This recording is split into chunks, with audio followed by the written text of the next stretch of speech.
人前で発言するのが苦手すぎる。ほんとこの仕事向いていない。練習しててもやっぱり緊張すると頭が真っ白になって思ってること話せなくなる。私プレッシャーに弱いタイプです。何かあるとすぐにドキドキしちゃって、もっと堂々としていたいのに顔が赤くなったりしちゃうんですよね。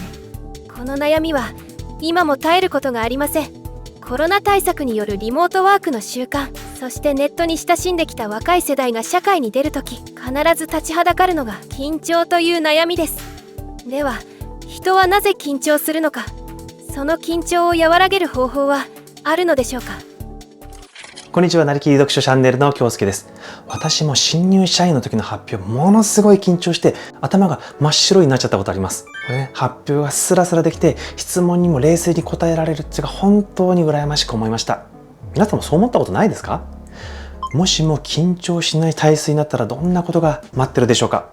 発表時に冷静になれるだけじゃなくて日々の仕事の悩みも減ってくるんじゃないでしょうか。それに緊張せずに相手を見て堂々と説明ができるようになれば聞き手の理解も進むので、あの人の発表分かりやすいなとか、一緒に仕事したいなとか、あの人発表がうまいからこの業務を任せてみようかなとか、いろいろなチャンスが生まれてきますよね。この緊張しちゃうっていうのはどれだけ練習してもつきまとってくるものなんですよ。じゃあ一生付き合っていかなくちゃいけないのかっていうと、そういうことでもないんです。実は考え方次第でこの悩みを解消することができるんです。そんな緊張しがちで困っている方にぜひ読んでいただきたいのがこの本、森下博道さんが執筆した本番に強い人はやばい時ほど力を抜くです。本日はこの本から3つのポイントを抜粋してご説明をしていきたいと思います。このポイントをしっかりと守れば緊張する性格を今よりも絶対に改善できるようになると思います。一つ目のポイントは現在の緊張にだけフォーカスするです。緊張って実は3つに分けることができるんですよ。それは過去、現在、未来の3つです。本来なら今この瞬間だけに緊張すればいいのに、私たちは過去のこととか未来のことまで余計に緊張してしまうんです。だから必要以上に苦しくなるんですよ。でも考えてみてください。未来に対して緊張する必要ってあるんでしょうか？例えば会社の成果発表会。これもし失敗したとしても別に人生が終わるわけでもないですし、リストラされるわけでもないですよね。このカイジの綱渡りみたいに一回失敗したら即アウトなんて話ないじゃないですか。むしろ失敗したらそこで問題点が浮き彫りになるんで、それでいいじゃないですか。次に何を改善すればいいか分かりますし、これ成長のチャンスになりますよ。それに嫌々だったかもしれませんけど、やると決めて発表に臨んだ自分、この自分をもっと褒めてあげた方がいいです。逃げずに立ったってだけでもこれ十分すごいんですよ。その決断をした勇気を持ってるだけでも必ず今後伸びる可能性があります。そして未来を考えるなら失敗したことじゃなくて成功した後の自分を想像した方がいいです。例えば寝る前にね、明日発表だ、もう緊張して眠れないじゃなくて、自分には考えもしなかった質問が来て新しい気づきを得ることができるかなとか、誰か一人でも興味を持ってくれたら嬉しいなっていうふうにポジティブに考えた方がずっといいですよね。そうやって相手の反応に意識が向くようになると自然と自分への緊張なんて和らいでいきます。これ過去についても同じです。緊張しやすい人って大体何かしらの失敗経験がトラウマになっていることが多いんですよ。例えばあの時の発表で頭が真っ白になったとか、質問にうまく答えられなかったとか、緊張しすぎだよって先輩から笑われたとか。でもはっきり言います。こんなのを気にするのは日本人ぐらいです。他の人がどう言ったかなんて関係ないし、過去にトラウマになるような経験したかよりも今これから自分が何を伝えるかのがよっぽど大事じゃないですか。しかもよく考えるとこのね、トラウマっていうのは大したことがないってことが多いんです。子供の頃に犬に追いかけられて犬嫌いになったとか、ピーマンをね無理やり食べさせられたとか。でもね、大人になってから振り返ると、なんだ別に大したことなかったじゃんっていうふうに思いませんか？発表のトラウマとかもそういうものなんです。こうやって過去と未来の緊張を手放して今だけに集中すれば、緊張は自然と3分の1になっていくんです。2つ目のポイントは緊張している時ほど一歩前にです。発表の時に緊張してしまうとついこうやって身構えたり警戒して体がね後ろにこう引けてしまいがちになるんですよ。はい、で質問の時間なんかでも変な質問来ないかなっていうふうに顔がこわばってビクビクしている人を見たことないですか？あれって質問しようとしている側からすると、なんか質問しづらいなっていうふうに思ってしまうんですよね。逆に笑顔でどんな質問でも受け付けますよっていうふうに心をオープンにしていた方が、相手は質問しやすいですし、いい質問をされやすくなるので、これ自分のためにもなるんですよ。で、発表の時でも質問の時でも大切なポイントがあるんですね。これが勇気を出して一歩前に踏み出すことなんです。これだけで潜在意識が活性化されて気持ちの向きが変わるんです。で、ビクビクね、緊張してる時ってどうしても心の方向が内向きになってしまうんです。でも一歩前に出ることで心の方向が外向きになるんですよ。例えばお笑い芸人、彼らだって絶対に緊張してるはずなんです。それでもあんなに楽しい漫才ができるのは、上手い芸人ほど一歩前に出て外向きになってるからなんです。だからお客さんのリアクションもちゃんと見れるし、すごい人になってくるとアドリブを加えることだってできますよね。これはただね、練習しているだけじゃないんです。気持ちそのものが外側に向いてるからなんです。演劇だって同じです。もちろん緊張しますけど、それは内向きの緊張じゃなくて外向きの緊張なんです。だから観客に届くんですよ。例えばもし発表で緊張して頭が真っ白になっちゃったとしても、とにかく一歩前に出てみてください。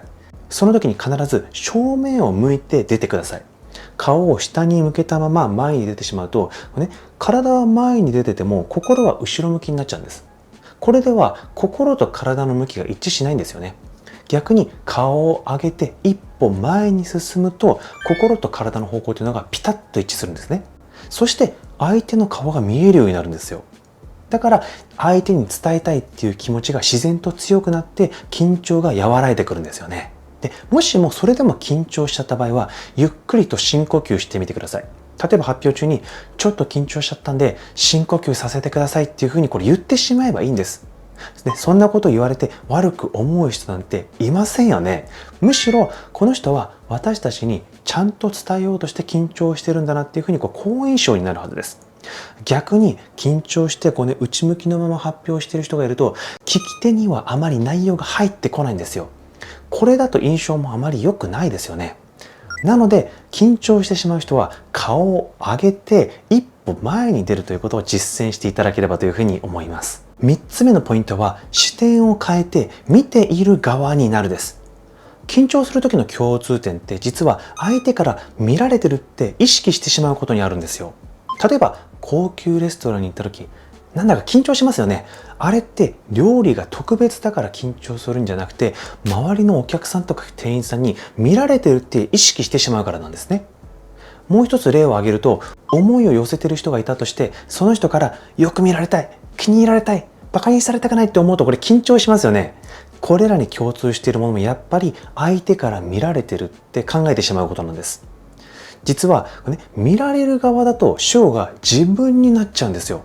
自分が変に見られてないかな、自分が間違えたらどうしよう。でも見る側になると主語が相手になるんです。見ている人は分かりやすいと感じているかな、見ている人にとって話の速さちょうどいいかなっていうふうに、自然と相手を中心に考えられるようになるんですよ。例えば道に迷っているおばあさんに道を教えてあげる時って緊張しますかね。これしませんよね。なんでかっていうと、おばあさんの様子をしっかりと見て、おばあさんはちゃんと私の声が聞こえてるかな、おばあさんはこの目印がわかるかなっていうふうに、おばあさんの状態を気にしながら話しているからなんです。つまり相手の心の内側をちゃんと見ようとして説明しているから、緊張する余地がなくなるんですよ。これはさっきのこの外向きになるっていう話にもつながります。心と体を外向きにすると、相手の表面だけじゃなくて内側も見えるようになるんです。そうすれば相手はどのぐらいの声の大きさが聞こえやすいかなとか、聞いている方々にとって説明しているスピードはちょうどいいかな、理解できてるかな、うなずいてくれてるかなっていうことを考えながら発表できるようになるんです。こうなれば緊張する暇なんてなくなりますよね。はい、ということで今回お伝えしたポイントは、1、現在の緊張だけにフォーカスする。2、緊張している時ほど一歩前に出る。3、視点を変えて見ている側になるです。